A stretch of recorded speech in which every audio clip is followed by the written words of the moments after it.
رحمة الله وبركاته كلنتي وعنا ونكسن داودياش قيمها يقدرين تمدنا داونيو waxaad ku soo dhawaataan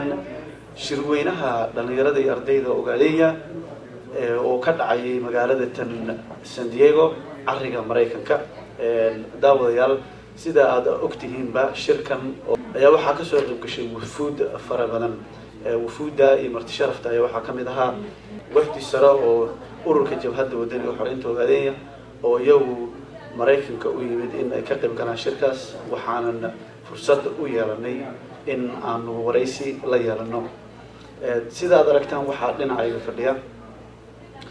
hoggaanka abaabulka arrimaha bulshada ee ururka jabhadda wadaniga xoreynta Ogaadenya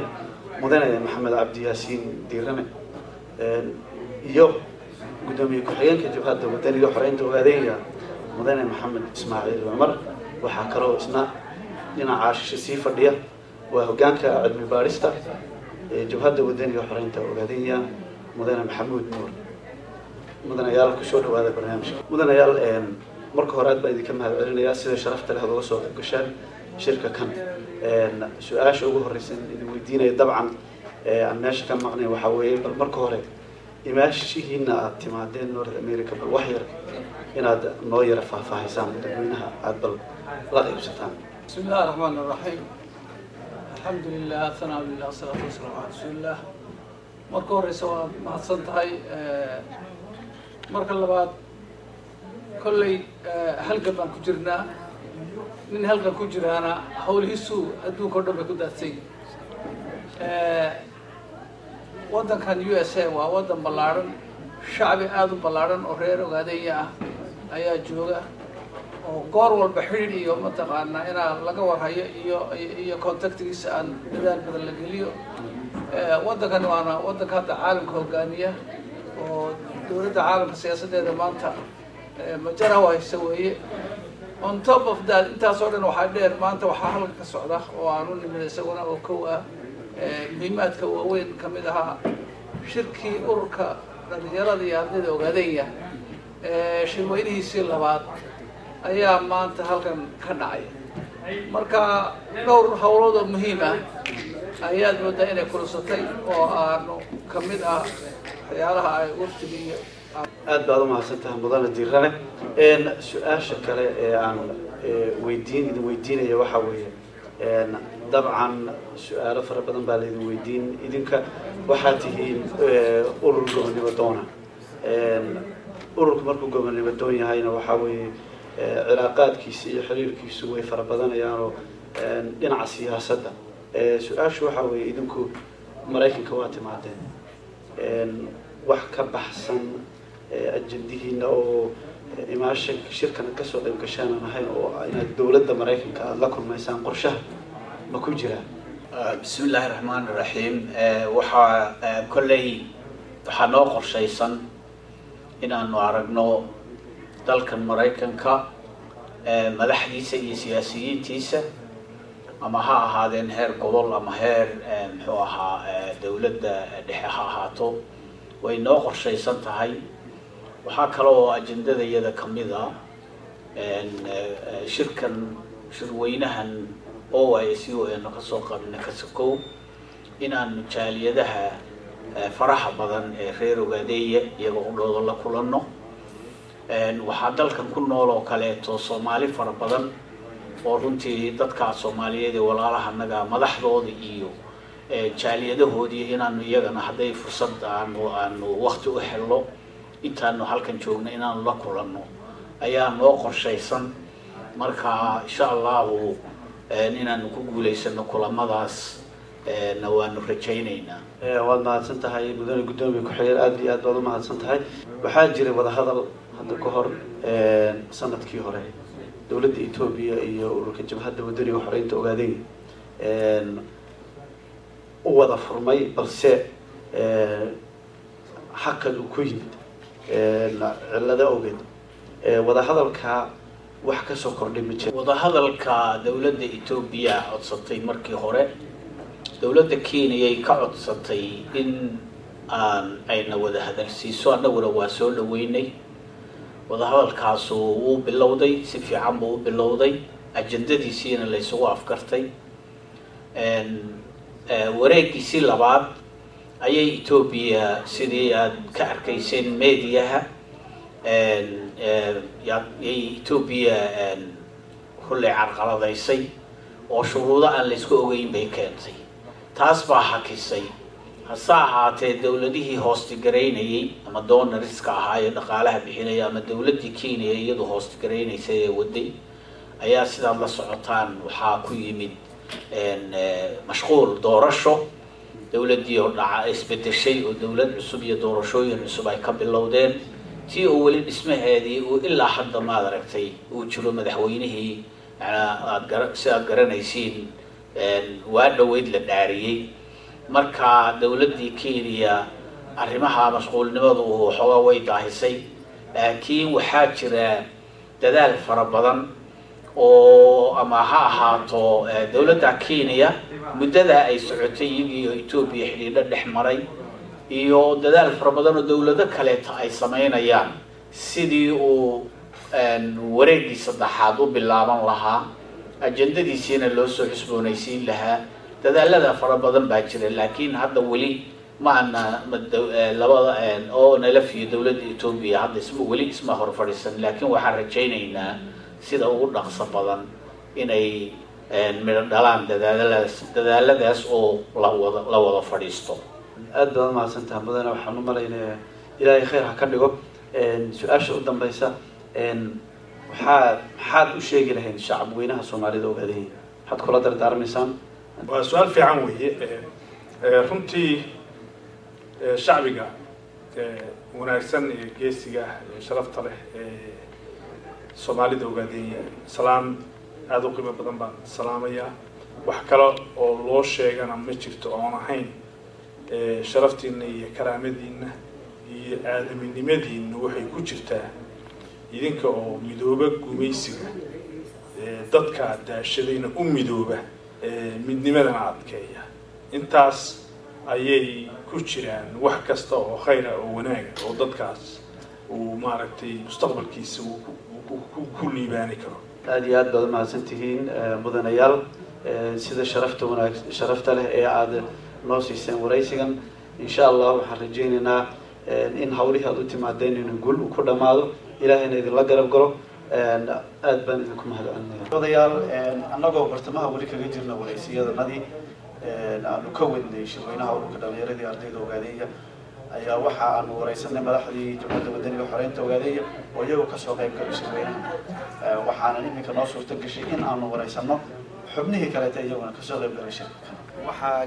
waxaan dhex taaganahay waa rag culus raggana aad ujeedaan waa guddiga qaabada shirka OSU ka socda magaalada San Diego waana qaar ka mid ah madaxda OSU waxaa dhinacaygan taagan waa afhayeenka xoghayaha guud ee ururka OSU mudane Shaafi Shilaab dhinacana waxaa taagan ninkan mayarista laftirkiisu waa Maxamed Yocaale oo la garanaysan waa gudoomiyaha ururka OSU ee magaalada Minneapolis mise Minnesota oo dhan uu yahay actually kii California annaga waa ku khaldaya ama San Diego mudanayaal aad u mahadsantiin ku soo dhawaada barnaamijkan aad u mahadsantahay mudanayaal waxaa hadda shalayto waxaa si toos ah u furmay shirka OSU qodob afar badan waa lagu qabtay waana close door waa shirar albaabada way xidhay saaka البابنا واحد صح الشرك محاكس عادي حضر البابدي فرتين عادي حاكس وحي ضل بسنة حوالي الشركة كان كسر بحي ما horta ma santahay Cabdiraxmaan iyo bahda saxaafadda aad baan ugu mahadcelinaynaa kaalinta wanaagsan ee ka qaadanayeen howlgalka wanaagsan ee ka socday goobtan wali fari kama qodno wali wala dhaqdhaqaaqii baa socda albaabaduna wali way xiran yihiin oo waxyaalo badan ayaan dib ka soo gudbin doonaa hadduu Ilaahay idmo shirku laakiin si habsami socdo u socday albaabada u xidhnaa waxa lagu gurfeenay kulli wax qabadkii iyo hawlihii ururka u soo yaalay iyo jaraatorooyinkii iyo wixii soo maray insha Allah ta'ala waxaan lagaga baarantigay oo laga aasaasanayay mustaqbalka wuxuu higsan doonaa hadduu Ilaahay idmo wixii aan ugu talagalay saxaafadana xilligeeda ayaan u soo gudbinaynaa hadduu Eeba idmo walina albaabadu way xiran yihiin laba barina shirka way ka dhiman yihiin sii socon doonaa hadduu Ilaahay مدن سيدو كله واجي مدن شافي شلابه وشرر دير طبعا وقت فربدن لجلي ميدو كتير انرجي بريتو شركي ما انت ولا من قوه كتير انرجي aad runtii shirkan waqti badan la soo geliyay buu ahaa in badan laga soo shaqaynayay ilaa dhammaadkii sanadkii hore qaaradda iyo guddiga fulinta iyo adduunka oo dhanba ay ka wada shaqaynayeen bay ahayd ujeedada loo qabtayna kollay mudanaha ka dhawaajiyey waa sidii hore loogu socon lahaa ee dhalinyarta last 3 years wixii la qabtayna loo qiimeyn lahaa next 3 years ama ka badanna wixii maaragtay lagu hawlgeli lahaa lagaga tashan lahaa shirka ilaa hadda dhalinyarta iyo madaxda joogta ayuu albaabada u xiran yahay saxaafad looma ogola maadaama arrimaha asaasiya laga wada hadlayo xisaabtan uu meesha ku jiro enerjiga runtii markii hore intaas 3 sano aan ku soo wadnay haddana 3 sano in ka badanba inaan kusii wadno way ugu jiraa 4 cisho 2 cisho noo hadhay hadda shirka 2 cisho insha allahu tacaala waan dadaalaynaa waxyaabaha maaragtay aan u baahanay inaan dhamaystirnana 2 cisho noo hadhay waan insha allah dhamaystirnaa si fiican u soo qabno ما شاء الله أنت ما سنتين بدنا شلاب وحاول حد شيء الشعب الصومالي وغادي قدام فرصة المنطقة على حسيتان إلى دكتور هذا الشان يمكن وشري يدنتك حتى أنا بدك بدها تضرب هذا هاي الشركة حد شيء الصومالي وغادي المنطقة أنا باقي شوي أنت شركة كانت كانوا هنا كسوق الكلام inay kalsooni buuxdaan siinayna insha allahu tacaala wax gool inaan kasoo saaro natiijada wanaagsan kulanka kasoo bixi doona hadduu ilaahay mo taasoon kaga arrinsan doono mustaqbalka midowga dhalinta ardayda ogaadeenaya aan rabno inay higsato iyo doorka aan rabno inay ka qaataan halganka gobonimo doonka soomaalida ogaadeenaya loogu jiro insha allahu tacaala halgankan aan jara u hayno waxaan rajaynaynaa in wax badan aan kaga soo kusoo gorfayno goobtan wax badan oo qancin doona kana gadmi doona bulshada caalamka ee reer ogaadeenaya oo maanta u helin chance inay kulankan sideed socod ay ka soo qayb galaan inaan u bandhigi doono hadduu ilaahay ilmo waan idin soo gudbin doonaa xilliyada ugu habboon natiijooyinka iyo go'aamadii ka soo baxay kulankan waxayna noqon doonaan run ahaantii wax idinka gadmo oo naga mahadcelin doontaan hadduu ilaahay wax badan ku dari maayo mudan shaqaba ayaa dhameeyey muhiimaddu waxa weeye xubno iyo delegates badan baa shirkan kasoo qayb galay oo fikir yimid caalamka oo dhan waxaan aaminsanahay inay kaafargarayn doonaan haddii ilaahay yidhaahdo muhiimaddii xubnaha adduunka kala nool ee ururka OISU halkii meel inta baa matasha muhiimadda wixii ka soo baxana insha allahu tacaala wuxuu noqon doonaa wax next level maaragtay insha allahu tacaala lagu ururka kor u qaadi doona haddii ilaahay daawadayaal waxaa garabkayga taagan waa jabartii Ismaaciil Baynax reer siyaara lah iyo maxamed jawhar labada mudanayaal dabcan waxay ka mid yihiin guddiga North America OISU soo dhawaada marka ugu horeysa barnaamijka mudane jawhar saaka shir baa idin bilowday albaabada idin xirnaa dabcan maxaa ka soo kordhay shirka waa mahadsantahay maalinka labaad ee shirka runtii waxaa loo daadiinaya walaalka la soo socda aad iyo aad buu shirka loogu fiicnaa waxaanaysaa barnaamijka xasaasiga ah faraha badan oo looga hadlayay waxaan aad ugu faraxsanahay muddo badan oo inuu fadhiyo hawlaha dhan intoodii badneed dhinaca nooga dhaceen marka alxamdulilah waa maalin kale oo wanaagsan baahay masha Allah mudane jabartii waxaad ahayd shirka maanta dabcan ku dalwada saaka sagaalkii habeenimana ugu dhamaaday adiga ka ahaan ka waran muxuu ahaa experience iyo qaabkii aad u qabatay hawsha mudane waxaa weeyaan horta aad baan uga horeysa uga mahadcelinayaa marka labaad waxaa weeyaan shirkan aniga ahaan macnaha sida uu iila muuqday haddii aan xoogaa ka yara taabto marka koowaad wuxuu ahaa shirweynihii ururka dhalinyarada macnaha OISU ururka midowga dhalinyarada iyo ardayda ogaadeenaya oo 3 sanaba hal mar la qabto waa dareemi kartaa macnaha marka miisaanka uu leeyahay 3 sano macnaha hal mar shir la isugu imanayo wuxuu ahaa shir macnaha aniga shakhsi ahaantayda aad ii farax geliyay sababtoo ah saaka shalay buu shirku noo furmay ilaa maanta waxaan soo fadhinay dhalinyartii reer ogaadeenaya oo ka tashanaysa ayagooda iyo mustaqbalkooda arrintaasoo macnaha wax maanta aan ku qiyaasi karnahay haba yaraatee aysan jirin shirkuna si fiican buu u bilowday si fiicanna wuu noogu dhammaaday shalay iyo maanta 7 maalmood ee haysanay oo ugu talagalay 3 sano oo soo socota inaan waxyaabo badan ku qabanno dee 2 cisho markaa oo ka mid ah marka waa dareemi kartaa wax fara badan oo hadda anaan halkan oo baahneen laga sheego yaan ugu qabsoomay daawadayaal dhowr waraysiyada madii dhexda kaga sii jirna waxaan garabkayga taagan waa xaafid maxamed مدن حافظ دان كويدي طبعا شركة حافظ هذا لبا معلومات شغلي لبا معلومات أو مع الوقت اللي والله خلاص بقيت 8 ساعة ضد معلوم والبقى شركة المنتج شركة أنتم شغلي محايا كصبح حادثة رجال وسؤال في عن شركة سعود كيسا waxaan nooga muuqda hadda iyo waxa ka soo baxayna iyo waxaan dadkaan soo jeedin lahayn inta anigu israacinaya shirka wuxuu noogu bilowday si fiican ma sha Allah wuxuu noogu dhamaaday maalin walba wada maalin soo dhaafay si fiican buu noogu soo dhamaaday isafgarad iyo hawl qaybsi iyo isweydiin iyo maarta waxaan maanta meesha u nimid albaabada soo xiranay waa in mustaqbalka berri shirka u socon doona sida soo socota ugu hogaamin lahaa in laga doodo xeer noqoto hadday noqoto maaragtay qaab dhismeed iyo maamul hadday noqoto wixii soo gudbay intaba la isla falanqeeyey waxaa muuqata isqaabka ay dhalinyaradu u doodayaan ay isuna fikrad weydaarsanayaan inay tahay nidaamkii loo baahnaa wadadii loo baahnaa waana midda keentay in meel walba maanta